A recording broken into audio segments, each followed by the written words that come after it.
नमस्कार दोस्तों, नमस्कार। तो वंस अगेन नया सप्ताह शुरू होने वाला है। जल्दी से हम लोग बैंक निफ्टी, निफ्टी और फ्यूचर जेम स्टॉक की बातें कर लेते हैं, डिस्कस करते हैं, एनालिसिस करते हैं and let's see how to trade. हम कैसे ट्रेड ले सकते हैं कल से बैंक निफ्टी, निफ्टी में। और कुछ स्टॉक्स ढूंढ के लाया हूं, तो उसमें हम कैसे कैसे ट्रेड कर सकते हैं ताकि हमको जैसे पास्ट मंथ्स में विद गॉड ग्रेस आप लोगों के आशीर्वाद से हमको फायदा हो, वो फायदा हो। तो ये आपके सामने बैंक निफ्टी का चार्ट है। बैंक निफ्टी अभी एक काइंड ऑफ चैनल जैसा आपको दिख रहा है सामने 1 आवर चार्ट में। और मेरे स्टूडेंट्स जानते हैं, देखो इसमें जोड़ा दिख रहा है। अगर जो देख रहा होगा उनको समझ में आ जाएगा। अगर आपको 5 मिनट में जोड़ा ना मिले, 15 में नहीं मिले, तो 1 आवर में ढूंढो, नहीं मिले 2 आवर में ढूंढो। तो मेरे प्यारे स्टूडेंट्स, मेरे विद्यार्थियों, आप लोग समझ गए होंगे मैं किस बारे में बात कर रहा हूँ। तो चलिए इसको आगे हम लोग एज यूजुअल रिचुअल के हिसाब से 5 मिनट में एनालिसिस करते हैं बैंक निफ्टी के साथ। तो ये रहा इसका चैनल, बहुत सिंपल हो गया अभी आपके लिए काम करना। अगर बैंक निफ्टी इसको शिफ्ट कर देता हूँ। बैंक निफ्टी अगर धीरे धीरे धीरे धीरे धीरे करके इस पॉइंट को तोड़ दे, ये जो यहाँ पे एक बड़ा सा यहाँ से जो जंप लिया था, ये 36,895 या 36,900 पॉइंट पकड़ लो, इसको क्रॉस कर दे तो हम इसी को स्टॉप लॉस बना के एक कॉल की पोजीशन ले लेंगे। पहला टारगेट हमारा समवेयर 36,150 से लेके 200 के बीच में रहेगा, समवेयर हियर। ओके, या तो हम लोग ये एक्सपेक्ट करेंगे मूवमेंट कैसे ऐसे करके यहाँ तक आएगी। अगर बैंक निफ्टी मान लो यहाँ धीरे धीरे धीरे नीचे आ जाए और इस चैनल का अगेन सपोर्ट ले, तो अगेन कॉल की पोजीशन हम ले लेंगे। पहला टारगेट देखेंगे यहाँ पे क्या कर रहा है, और उसके बाद फिर अकॉर्डिंगली हम एक प्राइस एक्शन के हिसाब से लर्नर डिसीजन लेंगे। मान लो बैंक निफ्टी अगर इसको तोड़ दे तो कुछ नहीं करेंगे, वेट करेंगे, और इसको भी तोड़ दे, इस पॉइंट को भी तोड़ दे, तो फिर मेजर चैनल ब्रेक हो जाएगा। तो जिनको प्राइस एक्शन आता है वो उसके हिसाब से एक वोलेटाइल मार्केट में जैसे काम करना होगा, वो ऐसे ऐसे ऐसे ऐसे वो अपने हिसाब से आरएस फैक्टर के हिसाब से काम कर सकता है। अब आरएस फैक्टर क्या होता है, और माय स्टूडेंट्स नो, जो उनको टेक्निकल आता है उनको भी पता है कि आरएस फैक्टर क्या होता है। उसके बाद अगर मान लो बैंक निफ्टी गैप अप होता है, गैप अप मतलब समवेयर हियर, तो भी कॉल की पोजीशन लेके बैठ जाएंगे, या रिस्की प्लेयर कॉल की पोजीशन ले लो, और नहीं तो इस पॉइंट का आने का वेट करेंगे और फिर कॉल की पोजीशन ले लेंगे। तो ये हो गया हमारे तीनों सिनेरियो बैंक निफ्टी में। अब निफ्टी में देख लेते हैं, निफ्टी में हम लोग क्या कर सकते हैं। निफ्टी, ये निफ्टी का, निफ्टी ने भी एक काइंड ऑफ ऐसा सपोर्ट लिया हुआ नीचे से, एक सपोर्ट आपको सबको दिख रहा है यहाँ पे। अगर निफ्टी नीचे धीरे गैप अप करके यहाँ आती है और सपोर्ट लेती है तो कॉल की पोजीशन ले लेंगे। अगर धीरे धीरे करके इसको अपने इसको पीएच को निकाल देती है तो भी हम कॉल की पोजीशन लेके बैठ जाएंगे। अगर इसको तोड़ देती है तो वेट करेंगे इस पॉइंट का, क्योंकि ये पॉइंट बहुत ही पास होगा। तो 17,200 के आसपास में या तो उस टाइम ही पुट ले लो, नहीं तो वेट कर लो सेफ प्लेयर्स, और हमको एक ठीक ठाक टारगेट यहाँ तक का लगभग 17,150 तक का हमको मिल सकता है। और अगर बहुत गैप अप होगा तो हम कुछ नहीं करेंगे, क्योंकि हमारा जो टारगेट है वो मैं बता देता हूँ। मेरा टारगेट ये रहा, ये मेरे फ्यूचर टारगेट है 17,450, 17,530 आ रहा है तो वही 550 पकड़ लो। This will be the future target. तो ये तो हो गया निफ्टी बैंक निफ्टी। चलो आ जाओ, जिसके लिए आप लोग सब लोग बेसब्री से इंतजार करते हो। इस बार कुछ स्टॉक्स निकाले, अब मुश्किल हो गए, तो उसको थोड़ा समझ बूझ से काम करना। ये है सल्जर टेक्नोलॉजी। अगर हम इसको 15 मिनट के रेंज में देखें तो ये उस दिन गैप अप हुआ था और इसी पूरे दिन इसी में यहाँ पे निकाल दिया इसने। तो बहुत सिंपल है ट्रेड करना। अगर ये 174 75 के ऊपर आपको मिले with stop loss of 170 buy, clear. अगर आपको 175 के ऊपर मिले और वहां सस्टेन करे तो हमारा वही टारगेट रहेगा 190, पहला टारगेट 190 और दूसरा टारगेट 209। तो अच्छा खासा 10-20% हमको मिल सकता है। तीसरा रिसेंटली लिस्टेड है सोना बीएलडब्ल्यू प्रिसीजन। आप इसको अभी बाय कर सकते हैं, इसको 516 के आसपास में बाय करिए, 516 से लेके 510 तक के लेवल में बाय करिए। और स्टॉप लॉस आप इसमें 500 के नीचे का लगाइए, 496 मैंने लिखा हुआ है, 496 के नीचे जाए तो स्टॉप लॉस लगाइए।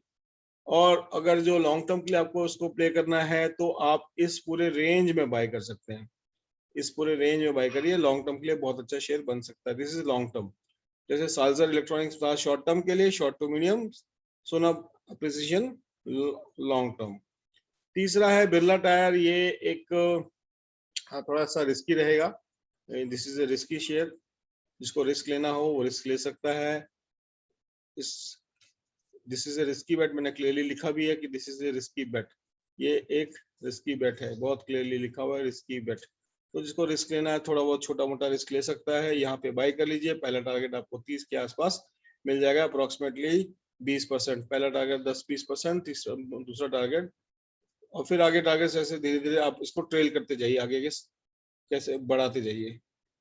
फिर एक स्टॉक है जीएसएस सॉफ्टवेयर, इसको बाय करना है तो बाय, इसको यहाँ 78 के ऊपर में बाय करिए, छोटा स्टॉप लॉस लगाइए 76 का, 75 रुपीज 45 पैसे का स्टॉप लॉस लगा के बाय कर लीजिए।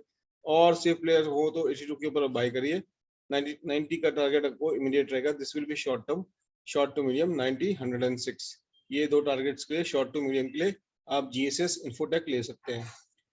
अगला शेयर जो एनालिसिस लेके आया हूँ वो है रेप्रो इंडिया लिमिटेड।